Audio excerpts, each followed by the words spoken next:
Hello, everyone. This is Rachel Wright here with Verdant Strategies 420 CPA, here with Beard Bros Media. Thanks to the Beard Bros for setting up this awesome podcast and many other podcasts. Check out their podcasts on beardbrosfarms.com. That's with a PHARMS.com. Anyways, I just want to say thanks to the guys, Jeff and Bill, Brian, for making this happen. There's some other folks in the background that don't want to be mentioned, but there's a team behind them. So this upcoming year, we're at the beginning of January and we're already planning for event show season. So I myself and the Beard Bros and we'll be heading all over the place, all over the country, the world. We're actually, maybe going overseas to your neck of the woods, Falk. So that will be great. And today I'd like to introduce you to Falk of CannabisStartups.com. Falk, I'm not going to I know I'm already saying your name incorrectly. So if you want to, please correct me and say hello you're in Sri Lanka today, right? Yes. So tell us a little bit about yourself and introduce yourself. Yeah, sure. Falk Altenhöfer. I founded Cannabis Startups 5 years ago when I spent a good half a year in Israel, discovering more about the R&D sector of cannabis up there, and finding out that there's a mislead in goals of startups and investors. So I thought that's definitely need to get fixed for the future European market, and therefore I continue to organize meetups across Europe, from Dublin to Kiev 5 years ago, and a couple of smaller meetups. And CannabisStartups.com was funded very organically. And now I'm supporting investors and founders to meet each other and to do brilliant business together. Great. Your home base now is in Germany, right? Right. I'm based in Cologne right now. We're shooting this video on the first day on my holidays in Sri Lanka. I'm spending some time with my family, but returning back soon. Well, thank you for joining us from your first day on vacation. We're worldwide here. I'm in Nice, France right now. I've been here for about a month. And so just trying to check out the expansion of the cannabis market out here in the EU and seeing opportunities for not just investors, but definitely investors and U.S. founders, operators, brands, cultivators. So Falk and I are actually writing an article together that should be coming out shortly in the next couple of days, or it would have already come out by the time of this podcast. And so you can look out for that on our social media pages. But we're exploring kind of the ideas of U.S. operators, specifically cultivators right now is what we're focusing on, and even more specifically, cannabis cultivators in California. What are the opportunities? And we'll get into that a little bit later on in the podcast. But, let's lay the landscape of what exactly is going on in Germany and in Europe in general. If you could just give us a general landscape of what's going on right now. Yes. In Europe, we have the European Union, so we have another layer of regulation up there. So we always need to talk to Brussels from our capital of origin in each country. And we need to ask Brussels if certain rules are fine with them and they meet their standard. And that's why Germany got very bold and said, yeah, we're going to legalize cannabis. But then Brussels says, well, you just can't sell it through the stores like you have it in the States. And therefore, it was like here and there kind of a small little twists to make at least happen. And what came out was free markets. The self-cultivation market, the association market, and the medical market. It's very similar also, I know for sure in California, where we had nonprofit cooperatives. So that's how things started in California. So it's very similar, you know. Yes, a lot of people telling me that when they say like, that was back then the same. This is the best time. It's not so crowded. You can really lay off you can position yourself quite perfectly for the future, what comes up. And I always tell them, hey, but you're very lucky because you've seen a market developing. And this is what's going to happen in Germany. This is a huge advantage. Yeah. Yeah. I mean, I think the resiliency and the characteristics that it takes to have been in the industry for a long time from an operator standpoint, and actually from a professional standpoint too. If you're a professional still in the industry 10, 15 years later, it means that you've seen, the market mature and in various states, and you've seen it spread across the country. In the United States, you've been through a lot of different things. And especially for operators coming out to Germany, or investors looking to make a start in a new market, there are so many opportunities. So, yeah, I definitely think that's great. How about, do you want to talk about associations themselves? What are they? What does this mean? I know there's limitations and therefore revenue limitations as well. Yeah, please tell me afterwards, how was it in California back then, or maybe still is, or maybe with the tribes. I really don't know about that. In Germany, it's the limitation is 500 members, 50 grams per member maximum a month, and that's roughly it, with the exception of that it has to be non-profit. What it means that in the end of the year, there shouldn't be a profit. So everyone is looking to hire very skilled workers, skilled consultancy boutiques, so they can get invoiced.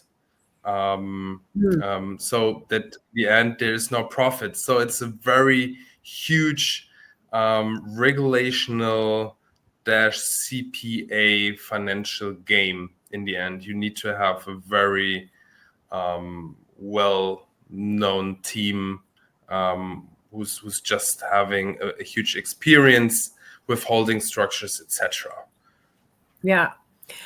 When I hear you say that, I'm just thinking of how people might want to take advantage of the system. And I don't know if that's possible there, because you probably have audits and things like that. But I would imagine that potentially some of the founders or owners might put themselves on a really high payroll or something of that nature. Do you think that could be happening? Yeah.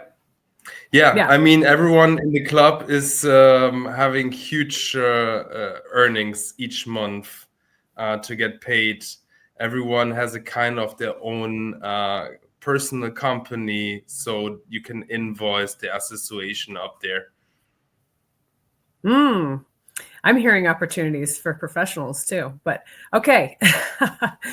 Let me pivot a bit to talking about cultivators coming out there, because I think that's one of the biggest opportunities right now.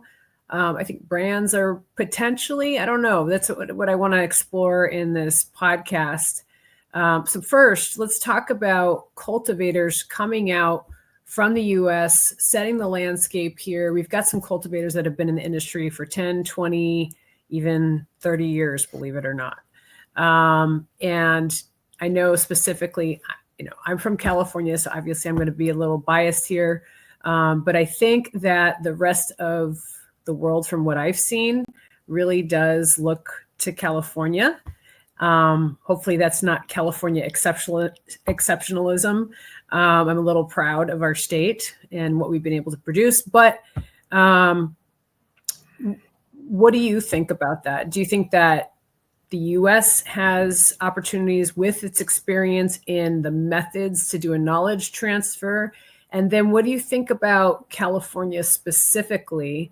And how does the world see California? Yeah, California is the mecca of cannabis, I would say, well known in the world for their culture. A lot of people see that different. For example, Germany, we got introduced in 2017, more on the medical side. Same in Israel. Everyone is working really on the R&D sector, and position themselves in the pharmaceutical sector in the end, and not using their branding for their culture, which has changed now with the association. Therefore, Cali weed, everyone knows Cali weed in Germany. Everyone wants it. Everyone is saying, hey, I got some Cali weed. Look at that, look at this. And I'm always asking how much you paid. And this is like most of the time double of the price. And I think there's the music, even that little origin saying that this is Cali weed, doubling the price. This is just a huge demand for high quality products. I'm not even mentioning certain genetics. It's just like if it says Cali weed. And I think there's the big opportunity, not just on the medical side, also on the association, or even producing outside of Germany and, for example, Portugal, to sell it in the end in the medical market in Germany. Yeah, definitely. So could you see a cultivator from California who's really well known going out to Germany and helping them with their cultivation methods at the association or elsewhere? Yeah. Yeah, I hope. I mean, I've seen a lot of Americans living in Portugal right now. Of course, it has some weather conditions reasons for sure. I mean, Germany doesn't have the best weather for sure.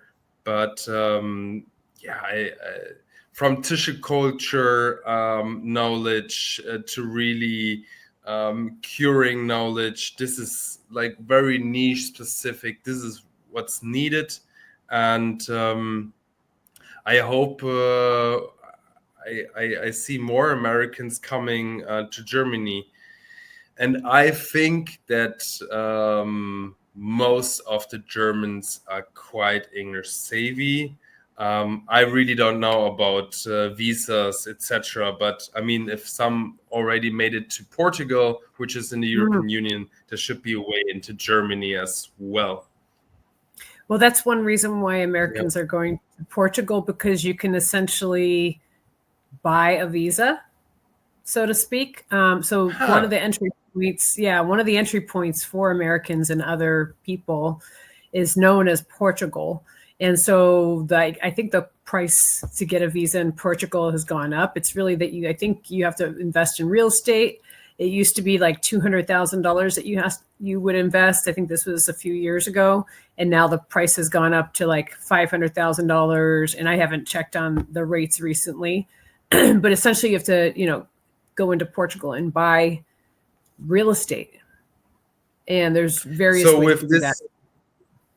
Yeah. So with this visa, you can always have a company, right, in Portugal? Yeah, I mean, well, first you get your passport, your EU passport. So hence there is one of the opportunities if you decide that, you really want to be here in Europe. But yeah, I mean, I guess you and I had chatted about different places to maybe form a business if you were from the US. Obviously, there's tax considerations, but these are the things that we start thinking about when you're working from the US and working in the EU. Depending on what your presence is there in Europe, if you're going to physically be there. Honestly, a lot of people want to move to Europe. I'm one of them that likes to spend part of my time out here. Hence why cannabis, yeah. Hence why cannabis is, I'm so happy that it started to move out here, because now it's an opportunity for me to be out here more often. So yeah. But so if a cultivator came out, what would be the first path? Would they connect with German associations? Would they connect with German cultivators now that I think the restrictions you mentioned have been lifted in Germany, right? What do you mean by lifted? Have been lifted? Oh, as far as like cultivating in Germany, I think you had mentioned previously that there were some restrictions on cultivating within the country previously. Oh, and yeah, potentially medical cannabis. Yeah, Yes, tell us about we had that. a tender. Yes, we had a tender. Oh, don't let me lie. Mm-hmm. Well, I think it was close to 2017, a bit later, I assume. Yeah, it was Afria, Demican, and Aurora at that time. And yes, it was a tender, and Afria sold their stake to Demican, but it was only like the limitation of growing cannabis. And this is not there anymore since April 1st last year. So everyone can grow medical cannabis in Germany for their market, or just export it as well. So are you seeing more Yes. cultivations open up in Germany? Yes. Mm-hmm. A lot of professionals who thought they could open associations and then just went into the direction of medical cannabis because there's no restriction. And they can really produce cannabis and not being like this. I always try to have this comparison in Germany, because since it's a big beer country, we always have like this little tiny craft beer breweries all around. And I really think this is how it's going to be with the associations in the future. Being a member of a certain craft local beer or cannabis brand, it says. And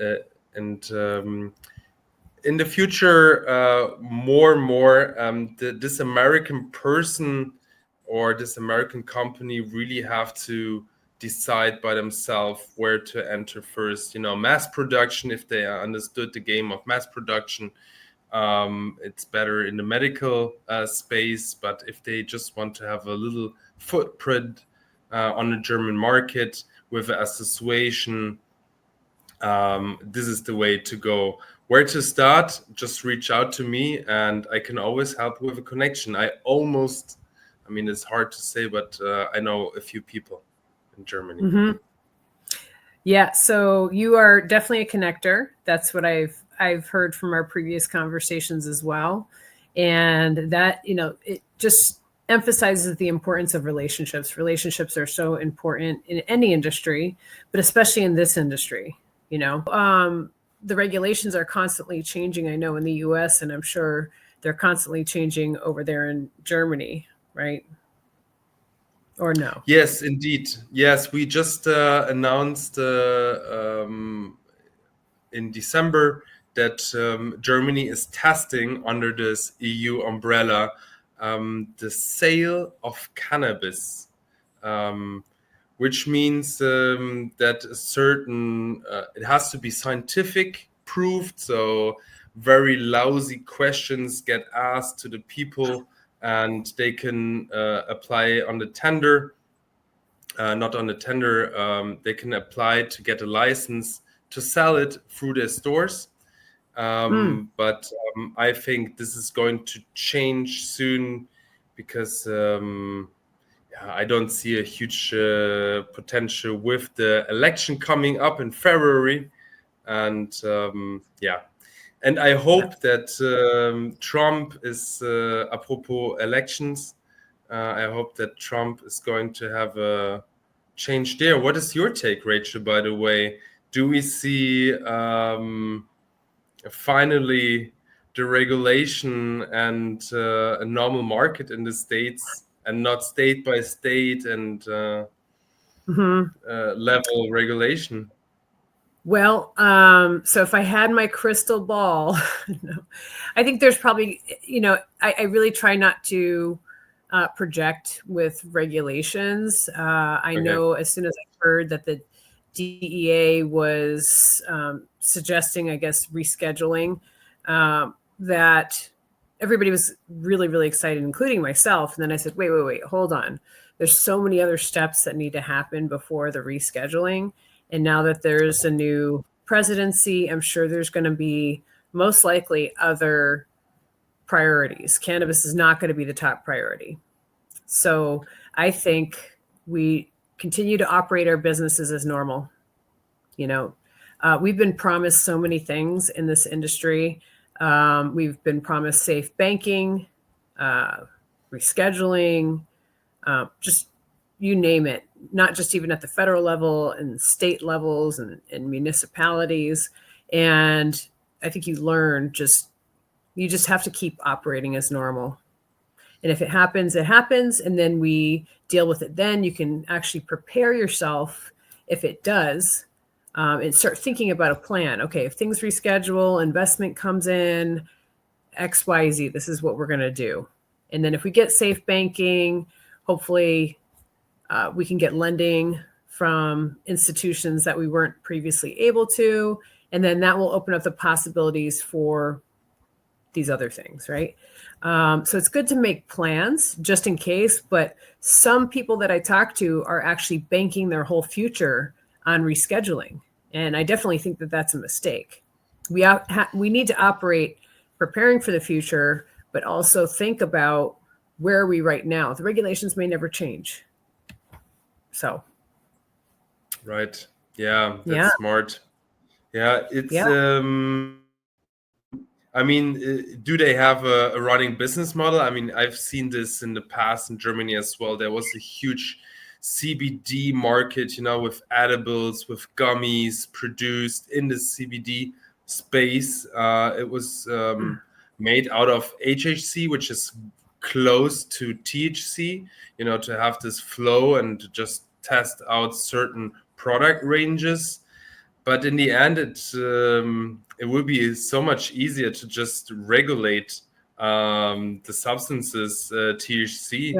And I think earlier than later, people are trying out to produce their own edibles. So why not doing the step immediately and put a health claim on it and say like, it's lab tested, it's produced XYZ, and everybody has a safe way of consuming it.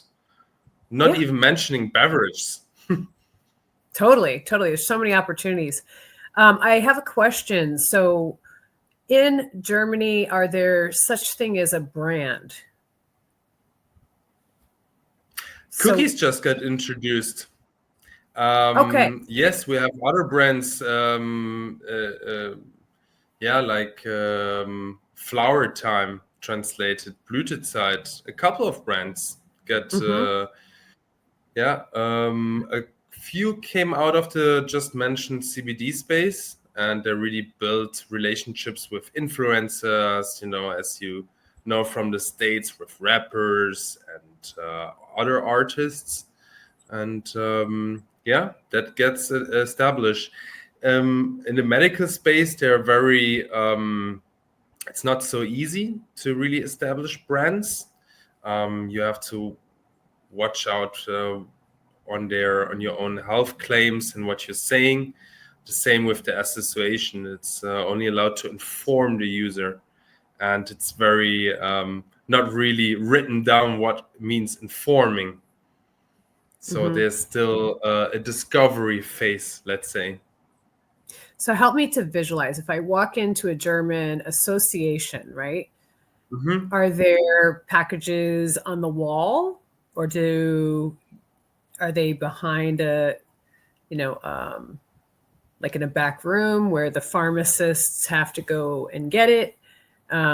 What does it look like when you walk in? Are there brands everywhere? I mean, you have to produce your own cannabis by yourself in your own cultivation. The what you just described is more of this dispensary experience, which means you really walk in a room in something, and you have this bud tender standing there who's helping you out. This is right now really made by software, by apps, so you can reserve your products up there. They have it on the shelf ready, and of course the association can store a lot of cannabis, but of course they want to ensure that all of the yield get picked up by the 500 members within a short time. But you can have like menus and everything up there if you want. There's no regulation, just from the outside, like every communication which gets out, like on social media, on posters, and even the outside of the pickup location, let's say. So there's a lot of advertising. There's no advertising restrictions. Correct. Okay. So I'm still trying to see the opportunities for brands. So on the menu, when you walk in, do you see brands on the menu as you would in a typical dispensary, or are you just picking the strain or the product? Correct. The strain is most of the time the brand, let's say. So people have to ensure that you use, of course, the strain of your brand, so it gets used more often. This is like some of the tricks you're using up there to have a consistent effect long term. Okay. So going back to cultivation, would it be a better idea to be involved in a cultivation in Germany, or would it be a better idea to be involved to import into Germany and do a cultivation, say, in the Czech Republic or any other country? I would say we already have a range right now about over 500 products in the medical space, and it's really easy to get those products prescribed by a doctor outside of Germany within the European Union via telemedicine. It's a very easy process. So I recommend going into the boutique craft association route, or using like really strong genetics from California to introduce to the market, and not using any stuff, because the race to the bottom is already there price wise, and now the game is on, as we just talked about, branding, corporations with influencers to really push your own genetics. And this is the huge opportunity here. Yeah. Okay, so let's talk about how you serve startups and or groups looking to expand who are actually beyond startup phase. They're just looking to expand to the EU market. Yeah, I mean, I have a lot of startups which would be very happy to have a mentor, a cultivator from California up there, or experienced business people who've seen the industry in America, and finding to discover the similarities. what we're going to have and how the market is evolving.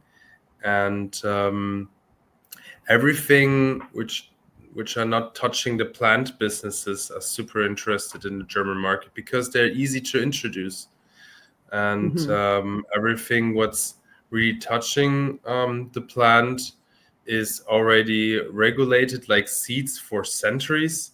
So the market is open. It's really about introducing new premium genetics to the medical market and to grow them into tiny associations. That's I would great. say. That's great. Yeah. Yeah. So, what do you see as far as startups? What kind of startups are you seeing? Are these people that have been in business before, or like maybe in the pharmaceutical markets or otherwise? For the German market, coming Yeah. out from the American. It doesn't have to be coming from America, just in general. Like, so the startups that you've seen. Yeah. Yeah, I mean, I've seen, for example, we have around 7 companies who wants to give grow equipment to the association from container already. To give you an example, in this niche in producing in a container, we already have 7 companies, and this continues to fertilizers, light companies. Those are the examples where we have a lot. But when it comes to the niches, to the secrets, this is wide open space here, and nobody knows about it, and everybody is super open to learn more. And I think this is the major key. It's this openness to listen, and this is the opportunity for American companies to enter the German market, because you always need a partner who understands the culture nuances as well as the market potential. This gets you can describe this, yeah, but I think for long lasting relationship, this is definitely key. That I know so many people who lived in California only to get to build a very tiny, small little network and to gather some experience from it. And now they're very well paid consultants and bring ideas into that. And this is the opportunity for American cultivators, especially from California. That's great. That's great. As far as connecting, I know you talked about connecting investors with businesses. Tell me about what you do there. Yeah, it's really about goal alignment and how people want to build their business up. And I'm trying to look as much as possible into the future from the investor side as well as the founder, about their motivation, their strengths, and their skill set. And it's and then I make this very transparent so both parties know where they and why they get introduced to each other, and where it's a way. And this is then try and error, trying this business model, and then if that works, perfect. Most of the time it doesn't. To use hypotheses and certain metrics, that always helps. I mean, of course, you always have to bring an intrinsic motivation to the table of testing things out, but metrics definitely help you on the financial side for sure, and on other sides if you are on the right track. And this is my majority of work. And then, of course, introducing partnerships, getting on the broader market, looking for funding. Germany is and always was a country with generations of where generations of people work in one company, and we have a lot of family offices in Germany, and this is the very first step. And later, the more professionalized cannabis investors are coming in, and we don't have so many in Europe like you have in the States, of course. So you're seeing a lot of interest in investing right now. There's a huge interest in investing, but it really comes down on what is it? Does the investor knows or having some background information, not background information, some background skill set, what they had in the past, and are they able to use it to bring it to the table? It's like always, if you only a few investors are investing in everything and they're not there for a long time. So you have to have a good skill set in the certain domain of business Right. where they're in. You mentioned another time we were chatting about, investors potentially having a background in the pharmaceutical industry and how that might be helpful. Yeah, I think it's like this little clash of California weed culture and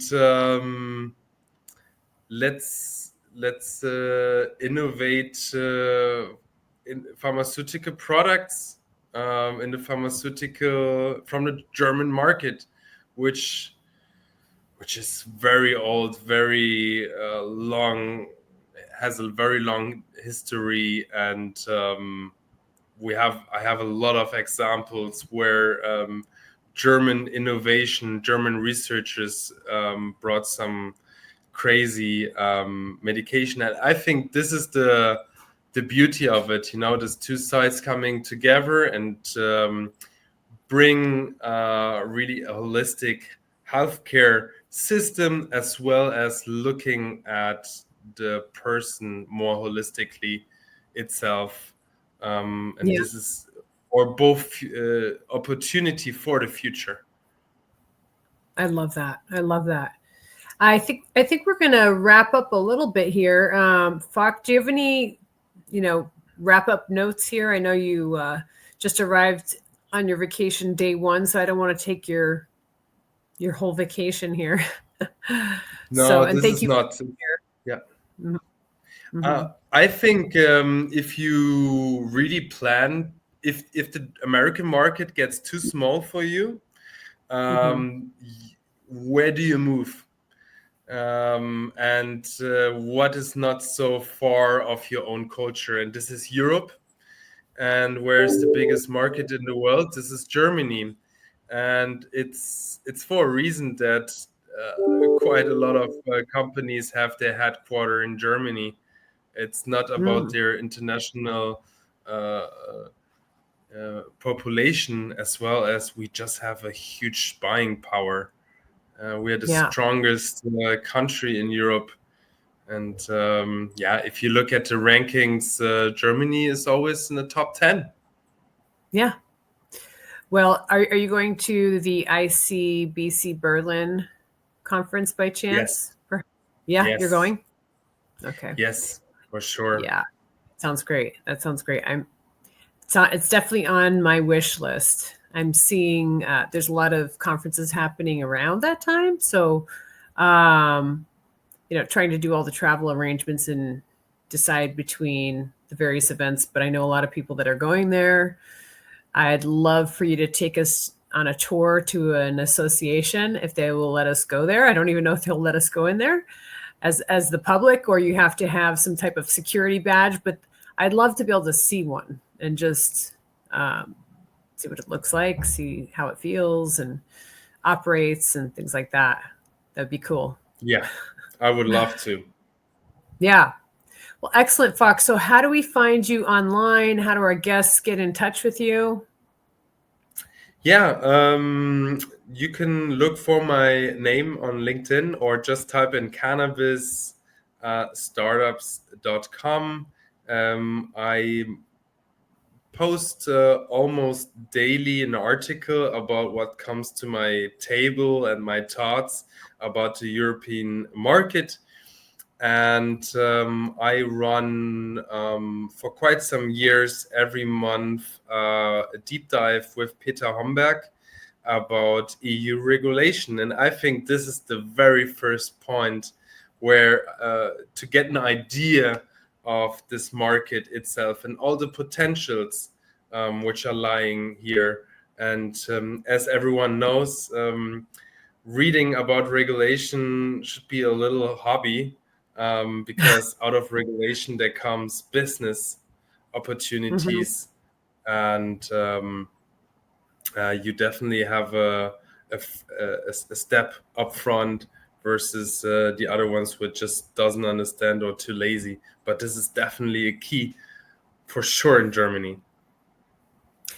Yeah, and on your website, it's cannabis startup or startups. Startups.com, yes. .com. We Correct. can't forget the hyphen. Yeah, because I tried it without the hyphen the other day. It didn't work, and I said, "Oh, that's right." He said there was a hyphen. So if you're looking for, yes. Yeah, there we go. Okay, well, thank you so much for joining us. And with that, this is Rachel Wright, Financing Your Cannabis Future with Verdant Strategies and 420 CPA on Beard Bros Media.